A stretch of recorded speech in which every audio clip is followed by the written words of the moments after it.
On the show today, we get into the aviation industry, the private players, the public players. The Zambia Airlines will be getting into full swing as of next month. But what do the private players see this as? How much competition is this going to pose? Then, do you owe your education or your upbringing to a stand somewhere in the market? Have you ever thought of going back and making sure that that is a family business that can grow? We get into tech and innovation as innovation to fuel is getting a boost. Johnstone Chikwanda, an energy expert, tells us how this is going to happen. This is Strictly Business.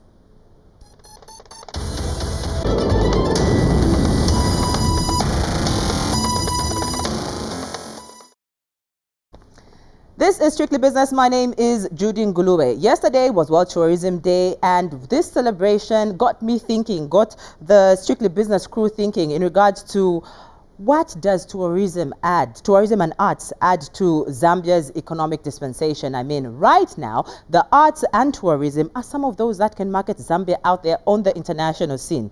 Talk of issues of employment, issues of marketing our country in a very flamboyant way. These are some of the things that we should be concentrating on. And I really did enjoy the fact that social media was abuzz with conversations such as this yesterday when we celebrated World Tourism Day. Let's also, not forgetting issues of COVID-19 and how it has impacted this sector. I think there is going to be need for there's going to be need to make sure that with COVID-19, the damage it has done, the comeback for players in the tourism industry, the restaurants, the heritage sites, as well as just the arts, make sure that they have a big comeback and get back that revenue that was lost.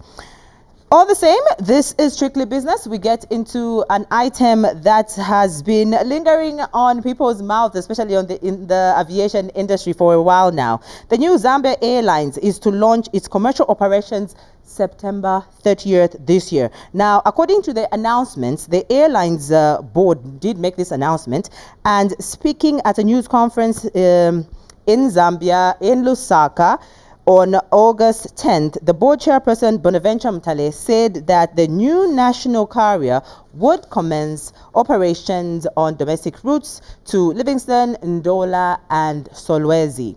But the biggest question is, the Zambia Airlines is going to be operational end of the month. How does it sit with the local players? Is there going to be issues of public-private partnerships, the PPPs? How are the private entities looking at this? I'm glad that we're going to be talking to Dr. Jim Belemu, who is the Chief Executive Officer of Mahogany Air via phone. Let's just pick his brain on what exactly is going to be happening and how it's just going to sit with them. Dr. Belemu, how are you? Thank you for joining us. Thank you. How are you today? Fine, thank you. Fine, thank you. All right, great. So September 30th sees the launch of the Zambia Airways. How do you feel about that as a person, one of the players in the aviation industry? First of all, I think, of course, for us who have been hanging on as local operators, and specifically Mahogany Air ourselves, we don't feel good. In the sense that we have always advocated that let there be consultativeness, inclusiveness in the process of forming the national airline. The reason being that as business people, we have been hanging on despite all the harshness of the aviation sector for years now. And we thought that the benefits have to accrue to all of us. And when I mean all of us is basically Zambians. In the form that it is coming in, we have made the efforts to try and understand what routes they are going to take, what type of market share are they looking at. We have never had that response. So the fear that we have obviously is that, which means we'll be displaced. That's what basically it means.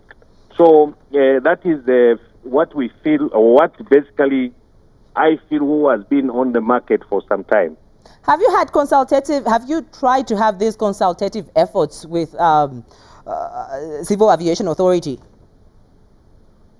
Very difficult, I must say, because when we started the Ministry of Transport to see if we could have consultations, we tried also to see if we could be linked up to the management. I would say that this forum has not been accorded to us.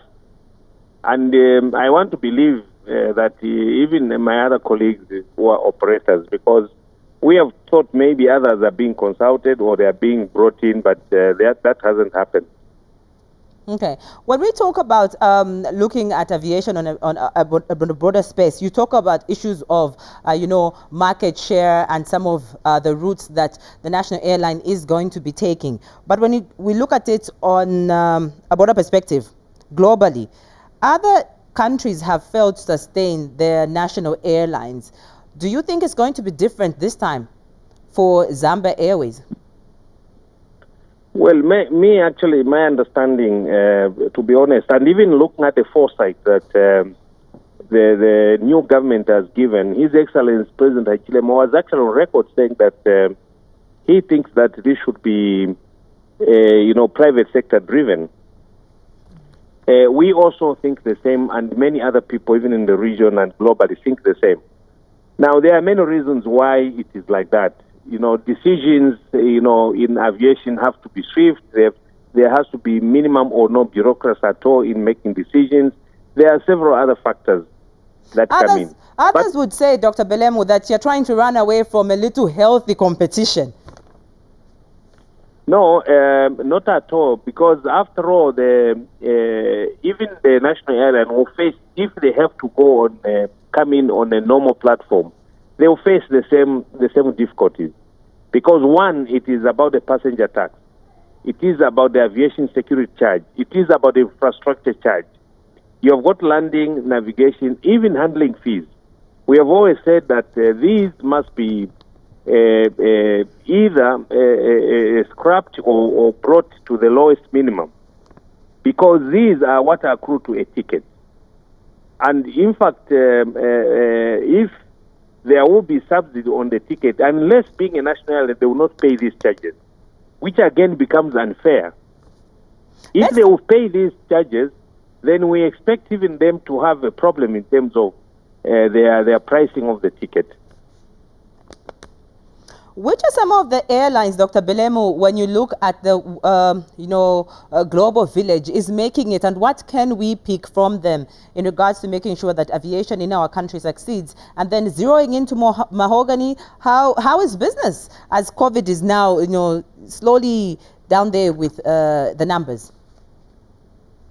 Well, if we come to our region, we do have airlines that have made it. I think let's start with our own homegrown solution. I mean, ProFlight has been around for 25 years, which is a very immaculate, a record. Mahogany Air also, we came in. We are now running from time of formation to the 6-7 years. We have, weathered the storm.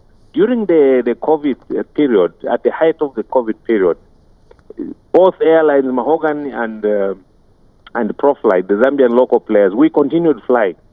At the time when we stopped scheduled flying, we were still doing repatriations around the region. Now, if you go outside Zambia, of course, within the region, you have got Airlink. For example, this is a private airline. At the time when South African Airlines went into turbulence, Airlink sustained its operation up to now. So these are the examples which we can already give, which are in our midst. But whereas you know very well that the carrier in Namibia went down, now we have got South African Airlines, which has come back maybe in a different form.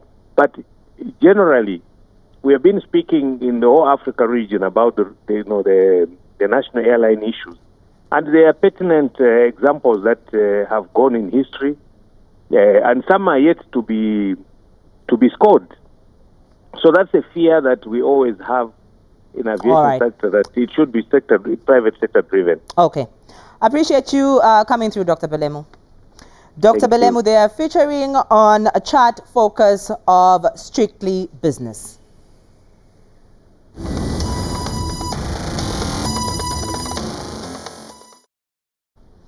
This is Strictly Business. Now, when we get to our fiscals, our exchange rates, when you look at issues of inflation, it's at its highest in the last 2 decades. And then when you look at what our current government is trying to do, issues of securing a deal with IMF to anchor talks of restructuring about 12.9 billion United States dollars in external debts. That's the picture briefly of what our fiscal economy looks like.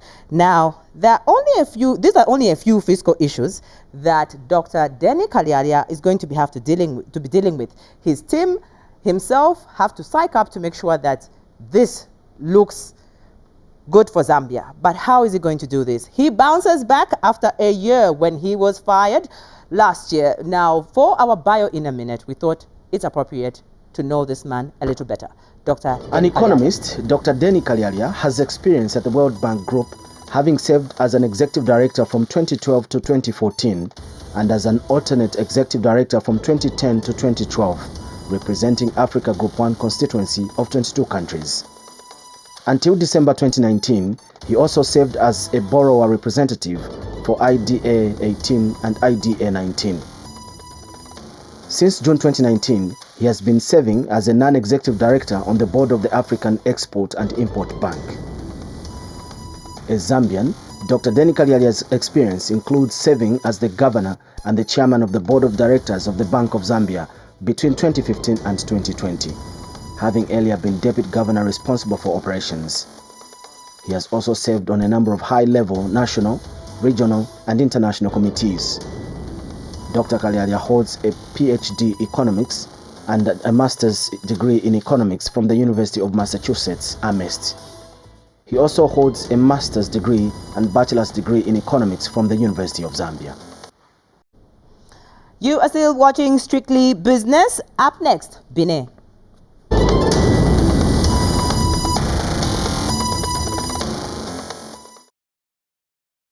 Our business segment, when you look back for some people, there are issues of how your education, how your background was financed by a little stand in the market, maybe selling tomatoes or carpenter, but that is what got you through to finish your education.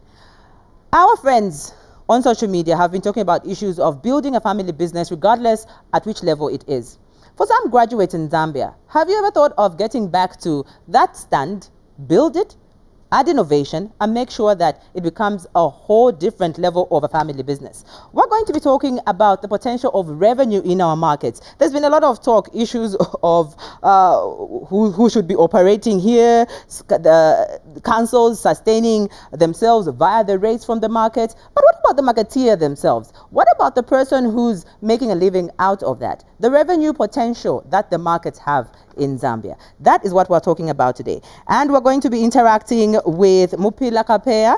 He is the Marketeers Association of Zambia chair, and we want to get to talk to him on how exactly the markets are operating, the revenue potential, what is going to be generated from there. Good to have you here. How are you? Thank you, Judy. How are the markets? Great. How are they feeling without the so-called cadres? It's interesting. Everyone is excited out there, and I think the environment is quite conducive for business this time around. I appreciate. So let's take the angle of the business side of it. If you were to approximate on a daily basis, how much revenue does our markets generate, and what potential do they have?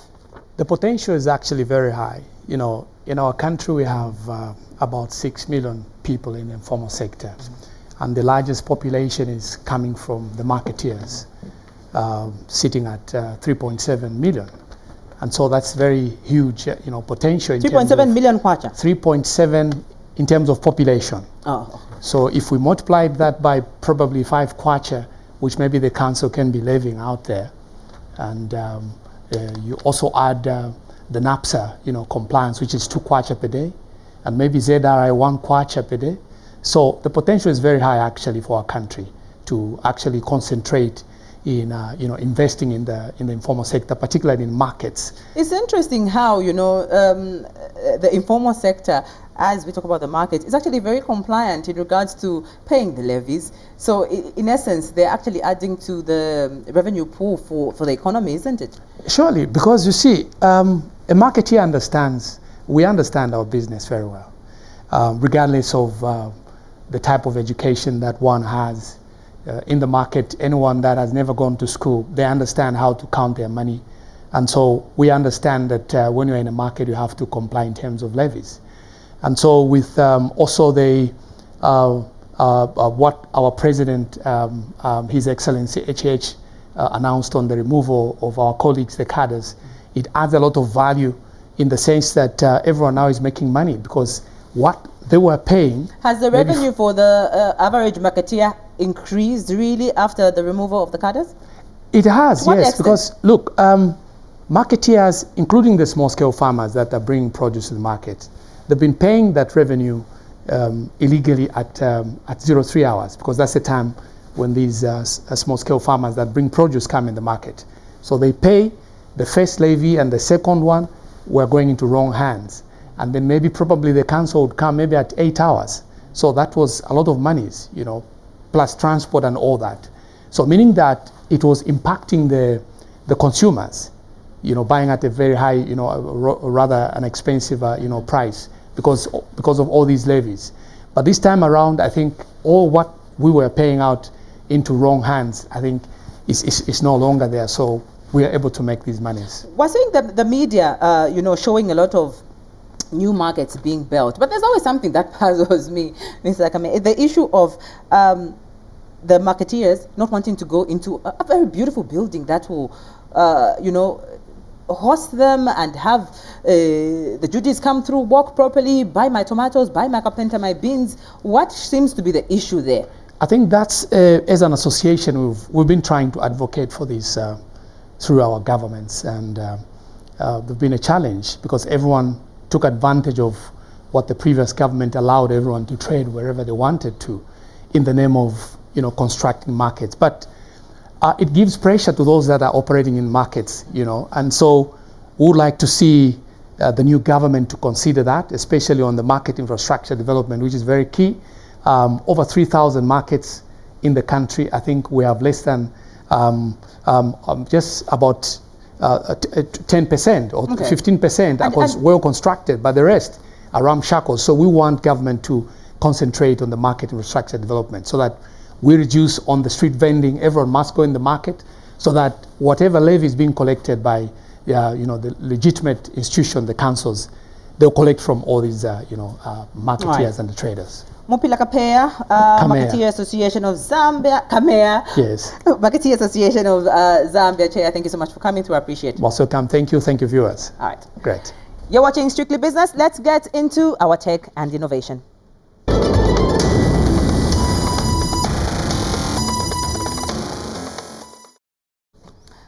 All right, now we get to talk to an energy expert, and Johnstone Chikwanda is his name. We want to get to find out some innovations that are going through when it comes to issues of fuel. He is calling it Diji Fuel. What is this all about, and how is this innovation going to help in the issues of petroleum, in the issues of fuel? Thank you so much for coming through. How are you? Thank you so much. Good to see you, Judy. How are you? Fine. Good to see you too. Let's start. Diji Fuel. What is this? First and foremost, a Diji Fuel is a micro loan, which is card-based, owned by Great North Credit, which is a microfinance company licensed by the Bank of Zambia, born out of the realization that we have certain aspects of our population, like the taxi drivers, the minibus drivers, who have significant challenges in the morning to access fuel. I have used them before, and when you jump in the morning, and you find that instead of taking you to the airport or to a destination, he first goes to the filling station, and then he looks at you and say, "Can I please have?" But you haven't even reached the destination. He's asking for payment. So we did the research and found that the taxi drivers, they don't have money for fuel, especially in the morning. Then two, they are existing outside the mainstream financial sector. They are part of the unbanked. They cannot be trusted. They cannot go to the banks to borrow money. So in response to government's policy to promote financial inclusion and the smart Zambia, digitization now under the new dawn, we had to creatively and innovatively come up with a product where we engage these taxi drivers, we onboard them, and issue them with a card. And this card, it is linked to our high-tech, our software, and our point-of-sale machine, which we have placed at some filling stations. So they go to the filling station and they swipe. Then the money comes out of our wallet, and then they pay us, flexible terms after some time. Okay, I like the convenience of it, and the example you've given is perfect. You're in a taxi, and they tell you, give me something, I get fuel. Very true. But then again, what you're saying takes me to the Western world, where they have these credit cards. It's a credit economy, so to say. Is our economy ready for that right now? These are some of the efforts. I've seen some credit cards for high-end customers, but predominantly it has been a cash economy, debit cards. And so what we are coming up with could be the beginning of a fuel credit card, but it tailored really to our consumer demographic who exists outside the financial mainstream, because we have to promote as many people as possible to bring them on the financial mainstream and promote digitization. So for us, when we look at this, we look at several multifaceted benefits which accrue not just to our customers, not just to us, but also to the filling stations, because the filling stations are a hive of huge cash buildup. So if you promote digitization through our card, we are decongesting the cash buildup in the filling station, which reduces the risks of pilferage and the criminal activities. And also this is, still COVID is still rampant. And so when you have cashless, transactions, we are also providing a solution which is talking to government policy with regard to promoting cashless transactions. Great that you've brought in issues of government and policy. Does the Ministry of Science and Technology, the newly created ministry, speak to some of these things that you are talking about now? The ripple effect is immense, like you are saying. What do you think should be included in some of the policies that will actually now add to the extent at which science and technology, innovation is part of our everyday life? Definitely, it's going to be part of our everyday life. And what we want to see is to ensure that innovation is promoted, innovation is honored, innovation is recognized, and with a big thrust of government support. And we are including the society, part of the society which does not exist in the mainstream transactions. And so this is just going to create a new world altogether, which we're calling the digital economy. Digital and I'm economy. very excited about it. And lastly, how easy is Diji Fuel to use? No, very simple. What you come is, for instance, we onboard you, we'll give you a card. I know we are preparing for a launch, massive launch. We will invite maybe Minister of Technology or Minister of Energy and somebody from the mobile network, operators who are part of the stakeholders, and some major oil companies that are participating around this concept. And we'll give you a card. Of course, we know where you are, where you operate from, the taxi rank you operate from. We all know that, and we capture that in our database, in our system. And once we give you this card is remotely charged. And data, how are you going to We charge it with money. We know where you operate from. Okay, we so it's about the physical. You get into the physical addresses. We know we've got the addresses where they operate from, and they are very organized, these taxi drivers. They have got a chairman, they have got a leadership. So when we are onboarding, there is a form of group collateral. Somebody has to sign for you that we can trust you, because if you don't pay back, then the entire taxi rank can be blacklisted. I look forward to using that one as well. I'll give you one. I'm going to give you one. Thank you so much. All right, this is where we wrap up Strictly Business. I have been talking to Johnstone Chikwanda, an energy expert, and he is also the chairman for Great North Credit, where some technology is being invented via our fuel, making everything better. On behalf of the entire production crew, this has been Strictly Business. My name is Judy Ngulube. Thank you very much.